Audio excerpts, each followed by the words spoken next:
gelato, tutti lo amano, tutti lo mangiano e tutti vogliono accaparrarsi la sua paternità. Nonostante l'origine italiana del gelato sia generalmente riconosciuta in tutto il mondo, in realtà dalla Cina proviene una ricetta particolare fatta di latte e di ghiaccio.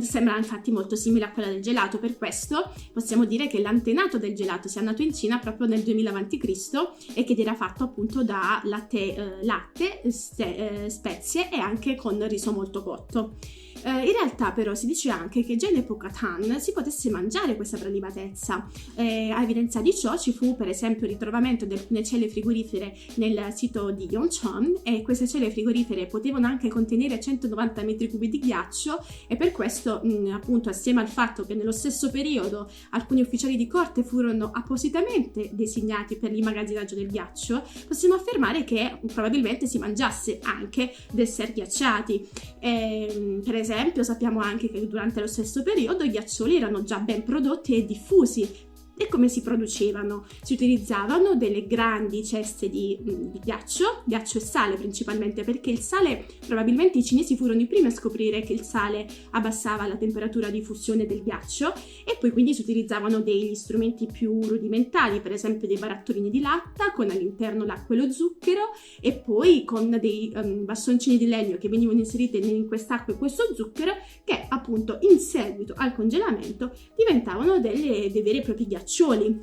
In realtà già nello stesso periodo nella miscellanea di Fengzhou ritroviamo per esempio che a Qian'an il prezzo del ghiaccio in estate raggiungeva quello dell'oro, quindi possiamo dire anche che probabilmente non era per tutte le tasche, perché appunto il ghiaccio da conservare era costoso, e quindi anche le bevande ghiacciate, i dessert ghiacciati che si diffusero di conseguenza erano molto costosi, e quindi che sicuramente diventò una buona opportunità per i mercanti, che infatti lo conservavano l'inverno per venderlo l'estate a un prezzo anche elevato. Durante la dinastia Song invece queste bevande fredde diventarono sempre più numerose e anche si svilupparono rapidamente, e a quel tempo si mescolavano quindi anche la frutta, per esempio delle erbe medicinali ma anche dei fiori, insieme quindi al ghiaccio tritato e ai cubetti di ghiaccio. Il poeta per esempio Yang Wenli ci racconta che a Kaifeng, la capitale dei Song settentrionali, c'erano appunto queste bancarelle durante il mese di giugno del calendario lunare in cui si potevano comprare queste bibite fresche, che quindi la clientela si aspettava di poterle comprare in queste bancarelle ai lati della strada.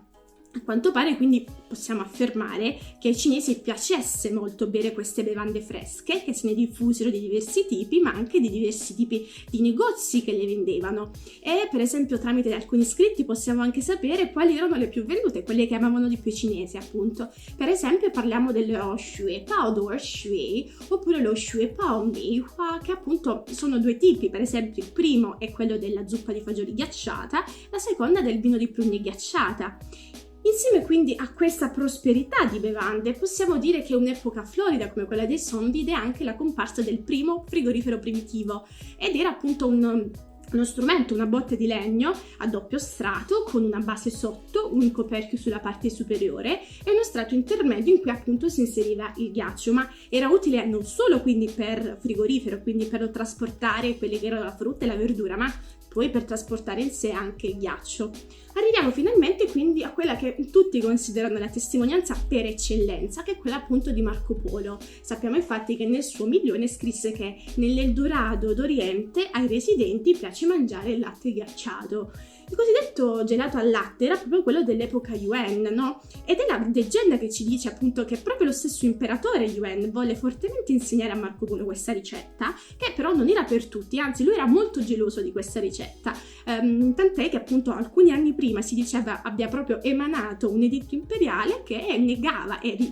vietava la diffusione della ricetta nella Cina. E penso forse quindi che Marco Polo sia stato uno dei pochi a poter imparare questa ricetta e quindi a diffonderla poi in Europa, grazie al Nord Italia e poi all'Europa. In realtà però la diffusione della ricetta non fu così immediata, perché si dovette aspettare circa 300 anni dal ritorno di Marco Polo per appunto vedere la vera diffusione della ricetta in Europa e nelle corti imperiali, grazie a Caterina de' Medici.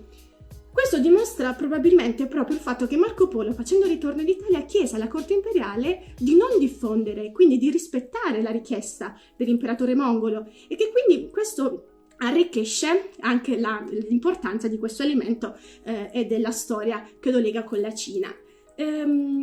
Oggi possiamo dire in Cina in realtà i prodotti lattiero-caseari sono sempre stati apprezzati in quanto considerati nutrienti e sani, però purtroppo hanno dovuto subire l'arretratezza delle infrastrutture. Però dopo 20 anni però possiamo dire che la Cina è il mercato più grande del gelato al mondo e ci sono anche alcune curiosità, per esempio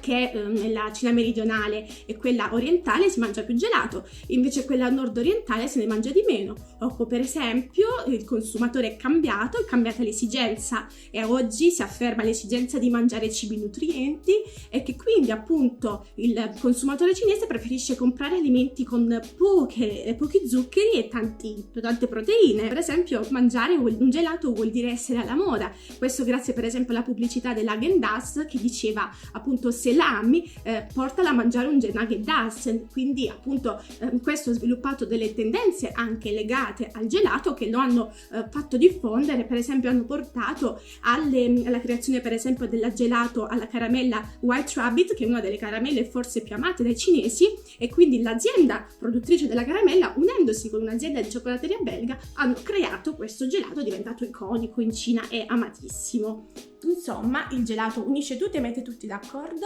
è la prova della storia millenaria di due paesi, l'Italia e la Cina, amici da sempre e che grazie alla loro civiltà e all'avanguardia hanno sviluppato appunto un prodotto che oggi porta felicità in tutto il mondo.